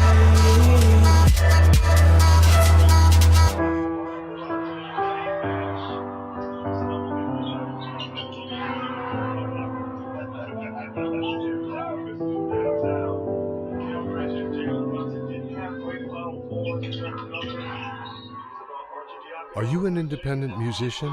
How would you like to have your songs played on hundreds of radio stations just like the one you're listening to right now? Join MusicSubmit.com and we'll promote your music to radio stations and blogs in your genre.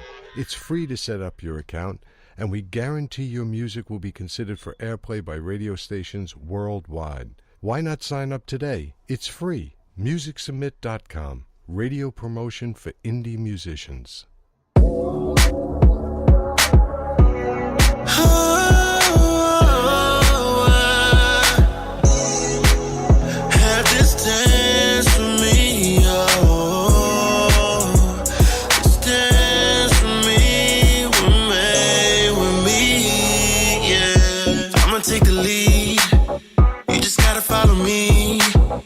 It's on tonight.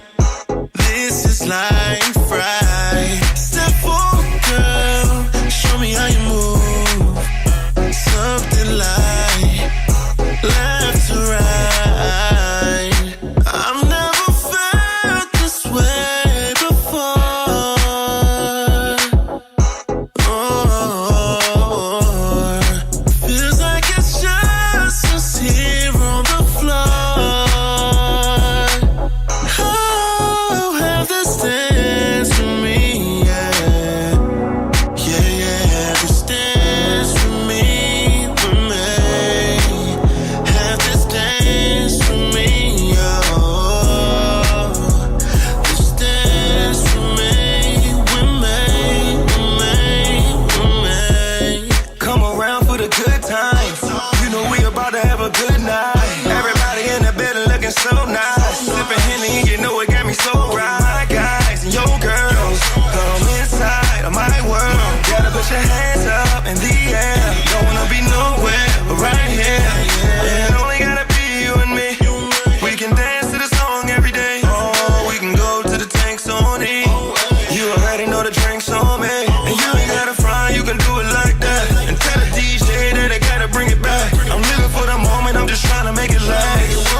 And this is G.E. Shaw, S-I-M-E, MIXLR Radio Tonight.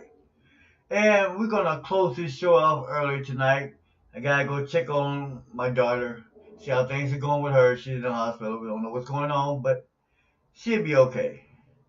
So for tonight, this is going to be closing up. On tomorrow's show, we're going to be looking at Trump and the EPA Chief Scott Pruitt and the engulfed in the scandal. We're also going to be looking at charges by Manafort, who wants charges dismissed. On top of that, we're going to look at some lifestyle issues that's going on. We're going to look at some sports. And we might pay attention to Reverend Sharpton on MLK.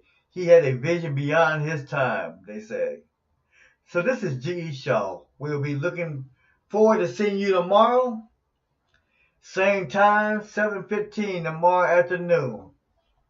Until then, we're going to leave you with several songs and closing out. And as for tomorrow, we'll see you then. This is G.E. Shaw. S-I-M-E. MIXLR. This is AEO, S.A. Jr. Followed by Girl for Me with Death Machine. And we're going to finish it off with Fly, full-length version by Evernoise. Until tomorrow, this is G.E. Shaw.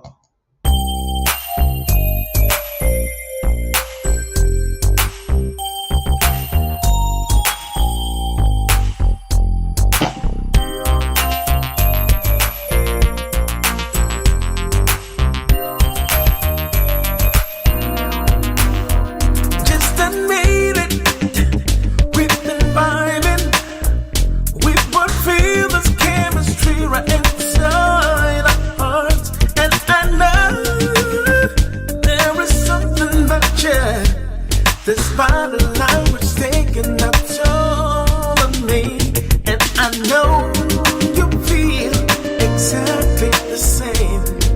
Every time I look at you, makes me wanna scream and shout. Ayo, ayo. You really wanna turn me out. Ayo, ayo. Never ever seem to get enough. Ayo, ayo. You really wanna turn me out. Ayo, ayo. Never ever seem to get enough. Ayo. When you sing it again. Ayo, ayo. When you sing it again. Ayo. This kind of love is what we've been waiting for. So I never knew it would be. I knew it from the moment I laid eyes on you. But something fishy is going on inside our hearts, and I want it in you just as much as you want me. Baby, baby, baby, let's get it on. Ayo, ayo. Do you really wanna turn me out? Ayo, ayo. Never ever seem to get enough. Ayo, ayo. Do you really wanna turn me out? Ayo, ayo. Never ever seem to get enough. Ayo. When you sing it again. Ayo, ayo. When you sing it again. Ayo. I feel alive when I'm with you. There is this magic right in your smile. Just can't hold back no more. No, no, no, no. Knowing you want me, and I feel that the same.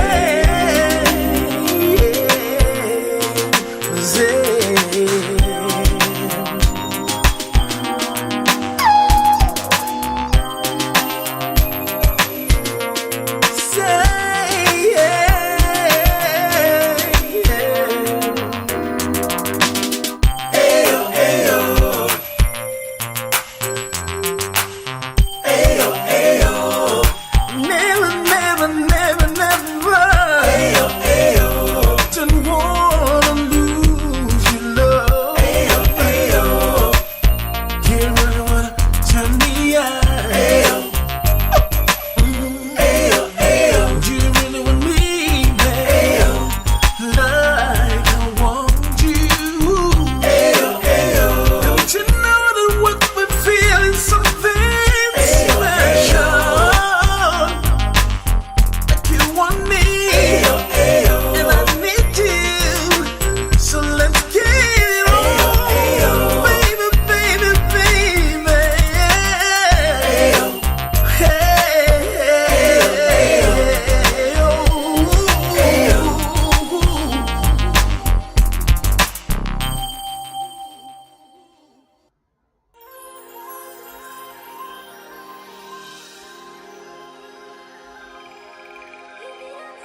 don't wanna play no more. If you sit down and listen for a minute, I'll tell you what I'm looking for. Miss Independent, can cook and clean, and will ride or die for her man. It might be times in life where I fall short. That's when I need my girl to understand. Yeah. Okay, ain't that the truth? Yeah. I hear you talking, but I wanna love her like Gina, play fight like Pam and Martin, stay by my side like that Tommy, keep her warm when she cold. God willing, she stand by me the moment I'm old. We got similar tastes, bro, I applaud what you mentioned. She supports my artistry while I draw her attention. She'll never try to change me, our vibe connect. Hooked on that drug called love, feeling that side effect. I'll tell you what I want, exactly what I need. I'm looking for the right type of girl for me. The type that has a nice personality. Maybe we can get along, have chemistry. Girl, it's down for whatever, whether it's sunshine or bad weather. Yeah, I need someone to make my life complete. The right type of girl for me. Yeah, I've been in love a few times before, but I must admit I wasn't quite ready. Now that I've seen what life has to offer, I need a girl that'll help me live it. If she's got my back, I've got her back. Now that's what you call real love. I'll be patient, I'm steady waiting, but that's what I'm in search of. Yeah, that's not being too picky. Woman with family morals, confident, not sweating groupies. When I'm on tour though, she hold her own. She not jealous, she know what life's about. Leave me alone, don't blow me up on the fellas night out. She don't have her friends, all in our relationship. Not even her relative, they don't relate to it. She not insecure, it's not all about her, but it's all about we. That's what she prefer. I'm in search for this one, you know this one is missing. She wanna build a life, I see us in the distance, living a life the couple dream. I have envisioned, retire at an early age with a couple of billion. Wanna be crowned, queen of a city now. Pick me up when I'm down, speak with a soothing sound. Swimming through life together, she never let me drown. Second she frowns, I'll change the architect of a smile.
Never been a flashy nigga, word to Barry Allen. Yeah. To keep it 100, I never had it to flaunt it.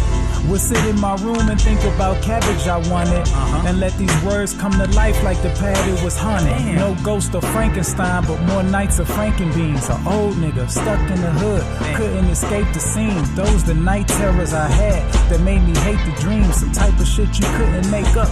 Maybe it's Maybelline. My foundation. Ground shaking. Pops did the club scene, so I grew up in them spots like a Dalmatian. I wanna roll through. I wanna rose too. I wanna private yacht. Couple hoes too. Ever since Savage helped me imagine this lavish that shit could happen. My sadness turned into passion. He throwing tracks like a tantrum, and man, it's nothing but madness. He passing and then I smash him a fly nigga with fire, reminding him of a dragon. I'm hot. Oh. And I'm always love Kool-Aid, but this rosé is looking real good to me now. Still fuck with a few hood rats, but these models looking real good to me now. And I'm always love my hood, but these birds is looking real good to me now. And I know it's just material, dog, but goddamn, it feels so good to me now. I'm on my snoot, right palm, that gin and juice. Upon the left is the west, connect the thumb and index to grab a hold of the cess, to picture my future best. And I picture it with no plex, and I picture it with no stress. Just a mesh, a bond flex, and the complex that comes from sex. And the types of chicks I manage outlandish. They take the cash and they vanish. They finger waving, speaking profanes in Creole with Spanish. And your presence, they can't stand it. No matter how much OJ you drink, dog, you can't stab it. I'm scouting power levels, differences is that drastic. My bars go aluminium, y'all's as hard as plastic. Dag nabbit, I'm rap-tastic. And I spit caskets for you wet bastards. And trickle down the delivery in a way that's cooler than Alaska. The type of words that resonate to your soul like a pastor. Not a politician, but a doctrine in this world we live in, so we can deal with the math after. It's not by chance we your favorite rappers. Your style disaster, your ectoplasma Casper. Mine's is Ghostface, I'm not friendly. I leave a chapter of laughter after this dapper whippersnapper slaps you. Words capacitate you, then collapse you. Style capture you like the rapture is after your fractions of vernacular. With fraction your fraction, I give it all my backs in. Coming back for you write-offs, cause I'm taxing. Like you was doing some bullshit while I was passing. Change the last name to Wo Jackson if you bout that action. Yeah. And I'm always love Kool-Aid, but this rosé is looking real good to me now. Still fuck with a few hood rats, but these models looking real good to me now. And I'm always love my hood, but these verbs is looking real good to me now. And I know it's just material, dog, but goddamn, it feels so good to me now. Burberry trench, trying to get this green like the Grinch. Trophies I'm trying to clinch. I'm coming off the bench. The 6th man of the year, but I'm the 7th guy. Ladies love me like I'm Cool J, so call me James Ty, but never King James. Hitting your mom's baby boy, just call me Ving Rames. I'm headed west like Delonte, bow up hoodie, dripping sauce like Picante. My shoes was made in 95, I finally got the cop 'em. Don't wear too many jewels, son too busy trying to drop 'em. I'm pop locking like Turbo. Fuck what you heard, yo. Bandit a hawk, you just a bird, ho. My whole team is superb, giving niggas the blues.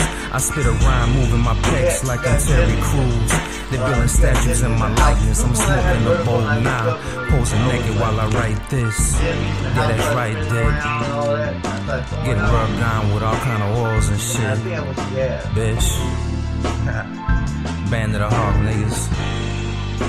That fly shit, peace that's real. One love.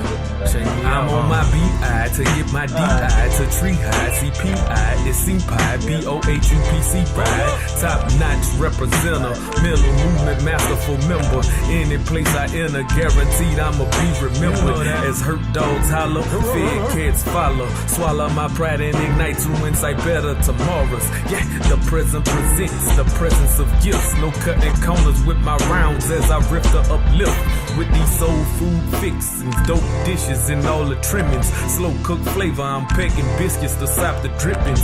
Yielding multiple servings, more filling than Thanksgiving. Take your place at the table, finger licking with lips glistening. Cup overflowing, give of myself too much to notice. Peculiar potions, prescribe for pussies with pompous notions. Mistake my kindness for weakness while on this sacred land. Go against the band and I drop your ass right where you stand, man. And I'm always love Kool-Aid, but this rosé is looking real good to me now. Still fuck with a few hood rats, but these models looking real good to me now. And I'm always love my hood, but these birds is looking real good to me now. And I know it's just material, dog, but goddamn, it feels so good to me now.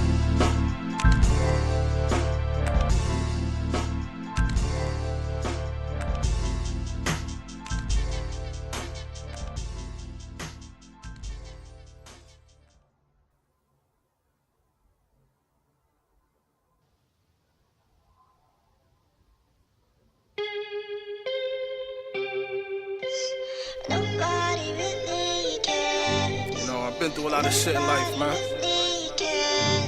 Thinking no one cared about me, that no one cared about you. You know, you gotta use that fire to build something inside you, to get you through shit in life, you know? We all been there. We all been there. Remember that. We was born to lose, built to win. Remember that.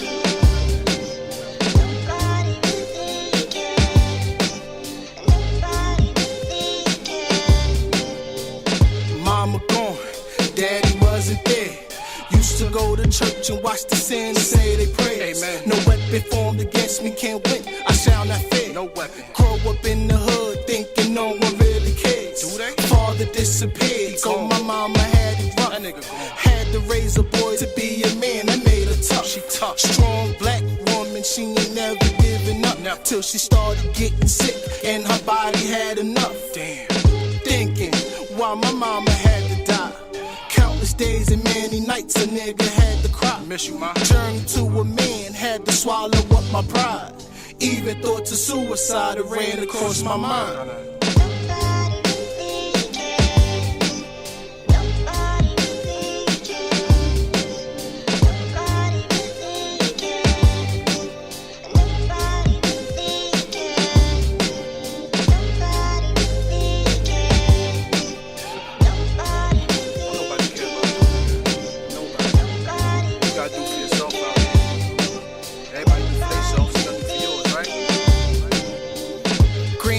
Strength to help me be a man. Even though raising me wasn't what she planned. Things up in my mental she just couldn't understand. Think I'm crazy, right? Stressing her like crazy. She did the best she can. She tried. Now I'm running in the streets, robbing what I can just to find some food to eat. I be hungry. Hoping don't get caught while evading the police. Shit. The things about the struggle that the schools cannot teach. Mine is running rampant and my head will start to spin. All the pain I went through, tried to drown it in the gym. I made a promise, mama, that I cannot fail again. Promise, we were born to lose, but we were built to win. No, I would ask God, why me? Why my pops had to run off? Why my moms had to die? Why my life had to be so difficult? The pain made it easy to do bad shit in life. But God gives his hardest battles to his strongest soldiers. So I use that pain to fuel my ambition, to prove people wrong. You know? Became a product of my environment. But product of your environment isn't such a bad thing. If I can do it, you can do it. We all can do it. It's more to life. Rex!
And show you the world as I see it, as I feel it up through my eyes and mind. Don't be so kind, don't be so blind. There's nothing in this life that could take me out of my stride. And as we walk through the door, walk down these streets, and as we run down these roads, all paved with blood and tears and violence and all, and as we run and run until our breath is gone, open your arms and spread so wide that you could fly.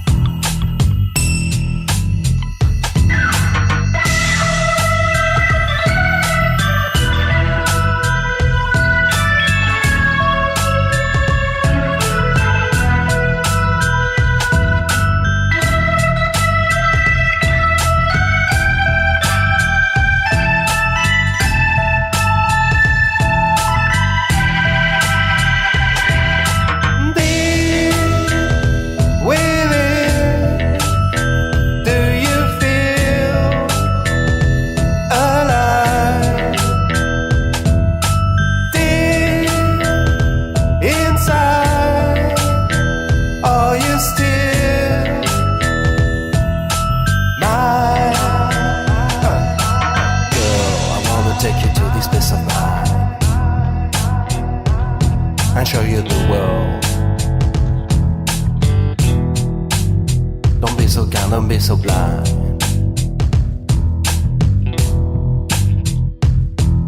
There's nothing in this life that could take me out of my stride. And as we walk through these streets, and as we run on these roads, all paved in blood and tears and violence alone. And as we run and run until our breath is gone, open your arms and spread so wide that you could fly. You could fly, fly.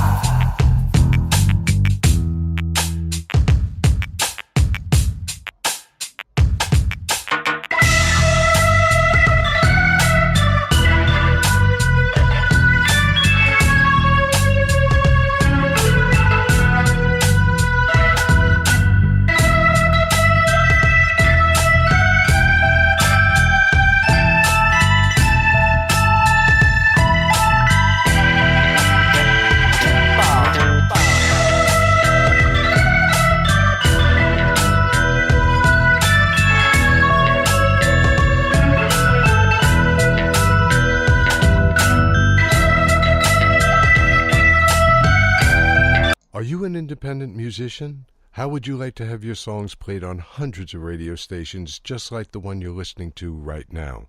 Join MusicSubmit.com and we'll promote your music to radio stations and blogs in your genre. It's free to set up your account, and we guarantee your music will be considered for airplay by radio stations worldwide. Why not sign up today? It's free. MusicSubmit.com. Radio promotion for indie musicians. And that's it for tonight. This is G.E. Shaw signing out. This is SIME MIXLR Radio. Have a good night.